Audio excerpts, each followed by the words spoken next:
Hi there, Loy Machedo. Speaking to you from loymachedo.com. Who's Loy Machedo and Think Personal Branding? I got this email message from a gentleman. Obviously, I would not reveal his identity. And he sent me this question. Hello, Loy. I saw your Facebook story where I had posted an update about being careful about getting tattoos. I'll put the link in the description box below. And there I spoke about the dangers of getting tattooed because, especially if you have, let's say, a face tattoo or a neck tattoo or tattoos on your palms, especially here, they can refuse. The immigration authorities can refuse to stamp your visa, or you can be, deported from the country. And in some cases, there are people who follow Islam, Arabs, who consider this satanic. So I had mentioned this article after I had been taken to the police station and after there was a case put on me that I was satanic or that I was evil or I was a devil worshipper or that I was practicing black magic. What they did is they locked me up in a room. They brought in a couple of cops, as if I was going to do something. They took a camera. They took specific photographs of my hand, of my arm, different designs, separate. And they asked me the meaning. Obviously, there was no meaning. Then they took photographs of my shirt, below my shirt, my back, so different parts of my body. And then they said, you're finished, you're over, you're going to be deported because this is evil, this is haram, this is not Islamic. Fortunately for me, because my mentor of 16 years, he was an ex-cop in Dubai police and he was working at a level of being a director. I got in touch with him. He spoke to his contact, and they kind of he explained to them like this is who I am, and it was a misunderstanding and all that. So then, thanks to the contact and connection, they let me go. But I was really scared. I thought I was finished. And yes, I kept a low profile after that because I was pretty careful. And especially my friend who was a Facebook friend from Germany, Rolf. I'll put his profile. He's the most pierced man in the world. Let me see if I can get him most pierced man in the world.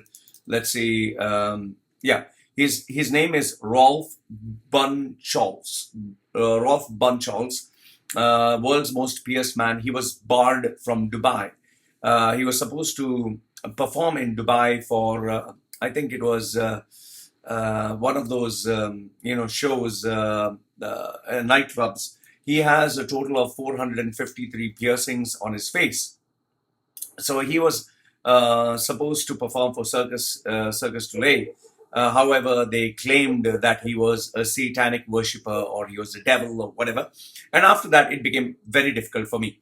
So now this guy sent me this message online and he asked me that, hey Loy, I'm planning to get a sleeve done. That is, sleeve means from here all the way till here.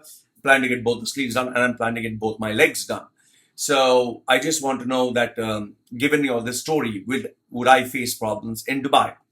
So I responded to him. I told him that the only time you really have to be concerned about it is, number one, if your company does not approve of tattoos, or number two is your immediate boss or the owner of the company is an Arab Muslim guy who follows the Quran to the T, and he considers tattoo as desecration of the body.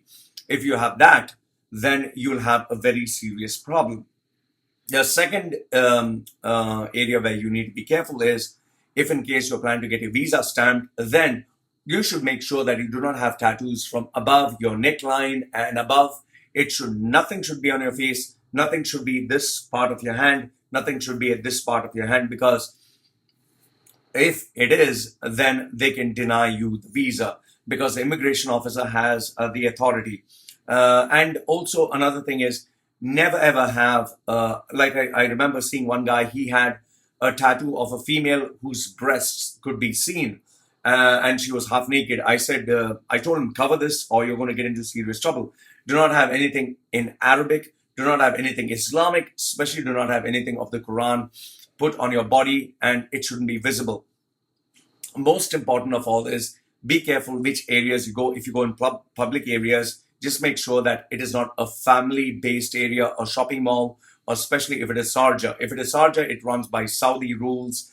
And if they catch you with a tattoo or a earring and you're male, or you're wearing shorts, you're showing your legs above your knees, you can not only be jailed, you can get into serious problems. So these are some of the things you need to keep in mind if you're getting a tattoo. Like I always tell people, if you're in a career which is hospitality, which is aviation, which is travel, military, or even the corporate world, they do not like to see visible tattoos above the areas that can be covered with clothes. Just be careful, especially in airlines. They do not want visible tattoos. And the hospitality and the medical field, they just don't permit because they consider this really bad practice. So this is what I recommended to him, and this is what I suggest to you. Like I always tell people, when in doubt, leave it out. That's more safer. So these are my thoughts. I'm sorry I have to keep swallowing because, I have this new piercing and it's pretty uncomfortable in my mouth. So this is what I suggested to him. So let me know your thoughts. Let me know what are your thoughts. Yeah, obviously, I had taken it to the extreme, which I, obviously do not recommend for anyone to do. So these are my thoughts with regards to getting a tattoo in Dubai UAE, especially in the Middle East. Be careful when you're traveling, and please never ever travel to countries like Saudi. Be careful when you're traveling to Kuwait, and in certain countries, I'll tell you, if you do not have contacts and connections, you're going to fall into serious trouble, especially if it's an Arab Muslim country. So these are my thoughts. Let me know what are your thoughts in the comment section below. I always read them. Like the video, give it a thumbs up. Don't like it, thumbs down. This is me signing off for now. Take care.